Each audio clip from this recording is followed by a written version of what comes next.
Yeah, you know what? Last week we had a couple guys that really stepped up, played well. Daewood Davis had a really good game for us.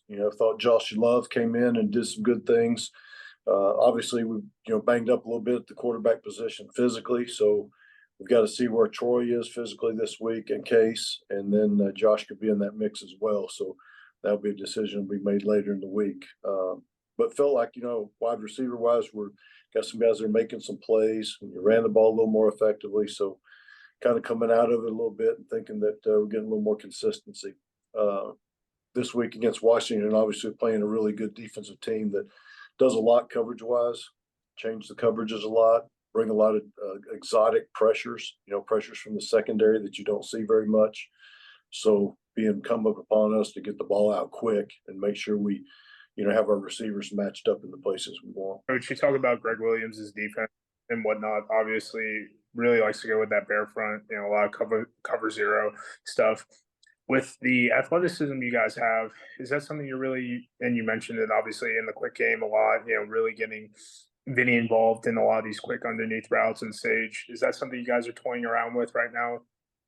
Yeah, absolutely. We always go into a game having certain plays highlighted for Vinny, Sage, and Daewood. Those guys, three guys specifically, are guys that can win underneath. And the thing about Coach Williams is he's really different than most coordinators. And like down the red zone, all of a sudden, you're expecting a lot of man. All of a sudden, he'll pop two deep zones on you in places you wouldn't think, maybe the 8-yard line going in. So he does a lot of things that are unique that we really haven't seen this year. Talk about Josh as well. I mean, anytime a quarterback comes in, essentially cold, I don't know how y'all's practice periods are with reps and everything like that. Seeing that he was able to come in and whatnot, how do you think that kind of changes the output of the league as far as having that QB3? We see with DC, they have a pretty young guy. San Antonio just released their younger guy and whatnot. But if you're building a team and, having saying who's going to be the signal caller, is that something you think should lean on in kind of that awkward area of building a spring football team? Of having the third quarterback available, you talking about, Patrick? I'm talking about as far as like having a guy with experience, with. Oh, yeah. Yeah. How much easier did you feel when Josh went in that you were just like, I mean, right. Right. Yeah, I'm with you. No, that's a great point. Because that quarterback doesn't get many reps during the week, and you just can't during the week. You don't have enough reps in practice to have that guy get work. So to have a guy like Josh that's played in games, that understands the system, that can go in cold and really handle things really well, it's huge. I mean, really huge. I think that's, to throw a young guy in that situation, you're really limited as a play caller. Josh doesn't limit you as a play caller. With Josh, obviously he was the guy for a decent amount of parts of the season last year. Going even back to Pittsburgh in 2022, he had probably the opportunity to compete, even though he was the second QB taken. How's his attitude been throughout this whole process? Yeah, it's been great because he came in, halfway through the season to begin with, and he was behind, and he learned really quickly. He's been a great team guy. He's been a good mentor to like Troy, for instance, who's a younger guy that Josh has been a good help to. He's been a big help to our wide receivers. So he's been nothing but a positive force since he's been here. I think he's gained a lot of respect from our other players because of that too. So when he went in the game, it wasn't like anybody was saying, "Oh man, we don't have a chance here." It's like they were good that Josh was in there. They had confidence in him. Do you feel, obviously the season, and I hate harping on this because I think you guys have an on-point staff.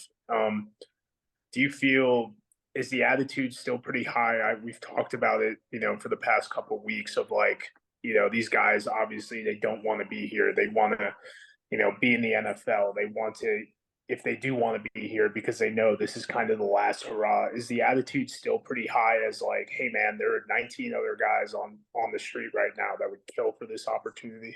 Yeah, I think that's exactly what you've seen. And really evident of that was how we started the game off that very first play with Daewood and how hard he's playing and the throw and the catch and the run and the excitement.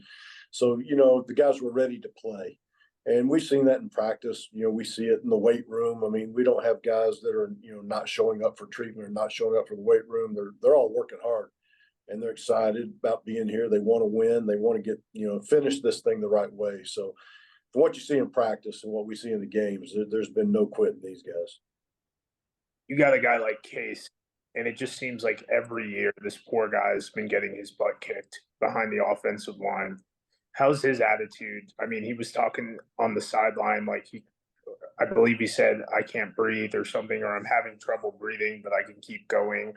How's his attitude been? Like this, going back to 2022, I feel like I've seen this guy get knocked around for the last 3 years, continuing to just, right. buckle.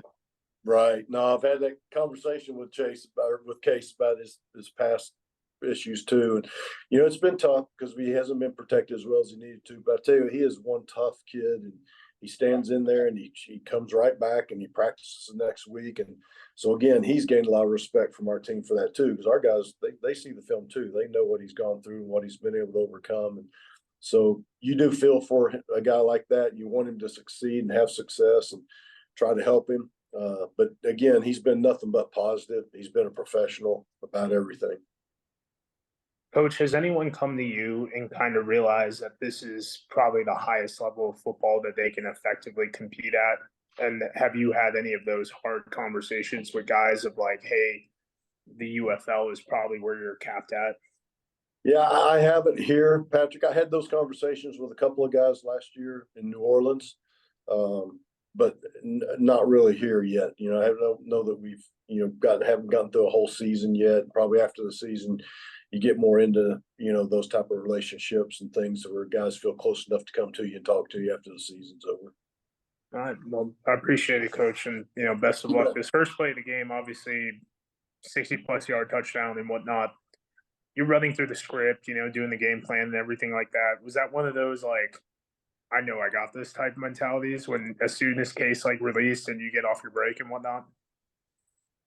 It was so crazy because the story behind that is, as everybody know, teams now that it was late in the season, teams know my skill set. Teams watch film, so teams know I'm fast, and I've been beating guys on double moves all season.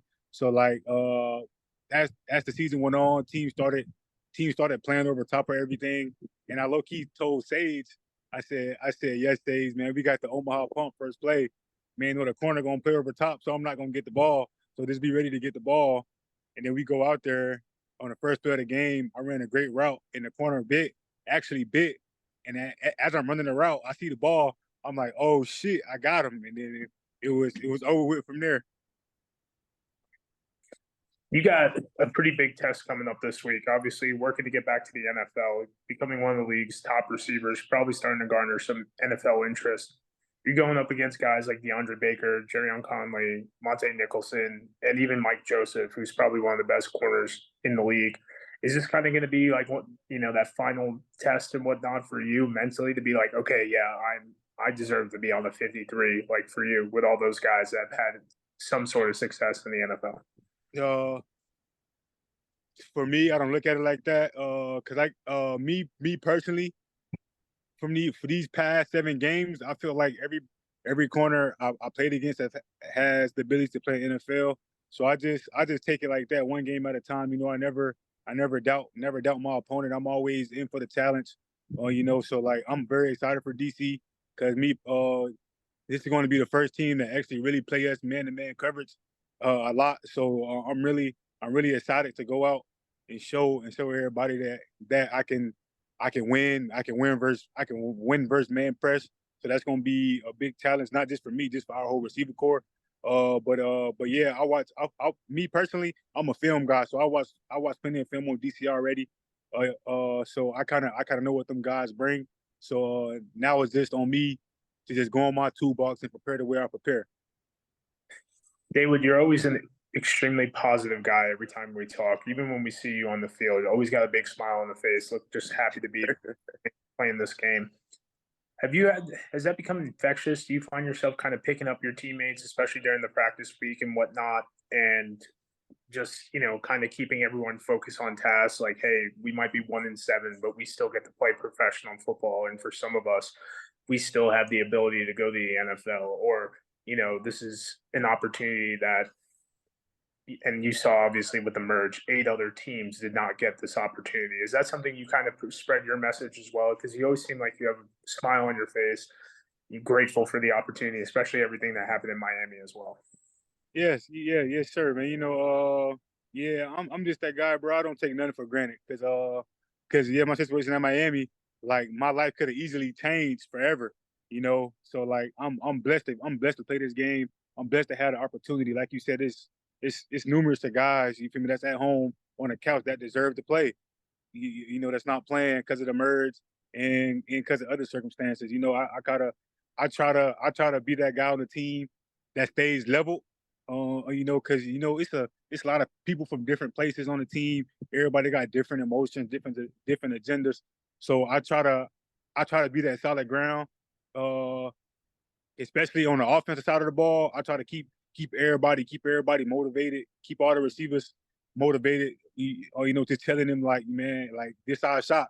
I know the season ain't go how we wanted to. Yeah, it sucks, man. It sucks real bad, but it's still an opportunity for us to put good tape out there. Because teams are going to come look. And it's just about what you put on film, especially now that our record is what it is.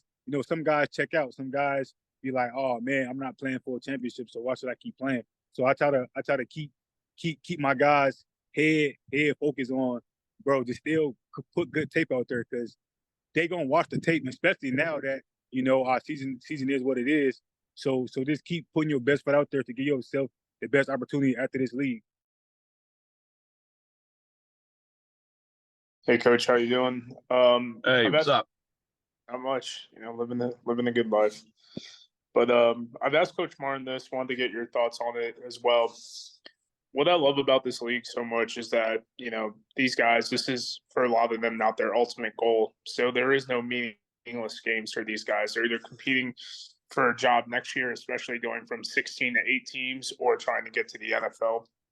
Have you had any of these kind of conversations of like, hey, not only is the bigger goal like we want to beat DC or we want to beat whatever team we're playing this week, but also you guys are playing for your job next year? It's a little bit more like that compared to an NFL team where there is an opportunity to come to the UFL or even Canada and whatnot.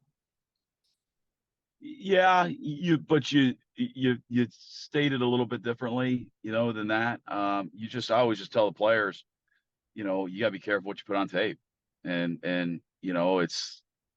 that's the reality of that's kind of getting to the same point that you're making, just in maybe a little softer landing, you know what I mean? And so, yeah, but I mean, it's like everything. You gotta be careful what you put on tape as a player, as a coach, it's everything. And so, there's so many microphones out there. You gotta be careful what you say, so that's, yeah. I mean, I've already had 3 NFL GMs reach out to me, so they're gearing up to start really scouting our league, so it's then obviously they've already started, but they always want to know with somebody they trust, and I've worked with these guys, who I feel are the best players in our league. And so, that's kind of what it is. Coach, just to follow up as well, we saw Josh Love essentially come out there cold. I'm sure he doesn't get the same amount of reps as the other 2 quarterbacks, meeting with practice periods and everything like that. What could you say about him coming, essentially cold off the bench after being QB3 for the first 7 weeks, 6 weeks, and then still putting together a pretty solid performance based off everything that was going on? Yeah, I give the young man a lot of credit. I thought he did well.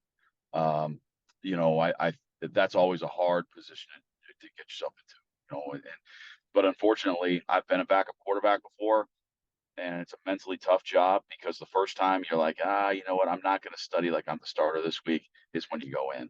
And so you have to be so mentally tough to do that, and to treat it like, and not be too down after a game when you've prepared like the starter and you haven't, and you don't play, so that can be a little bit of a roller coaster job if you're not careful. And we're very fortunate that Josh is a mentally tough guy and it can handle it, but kudos to him. Appreciate it, Coach. Thank you. You got it.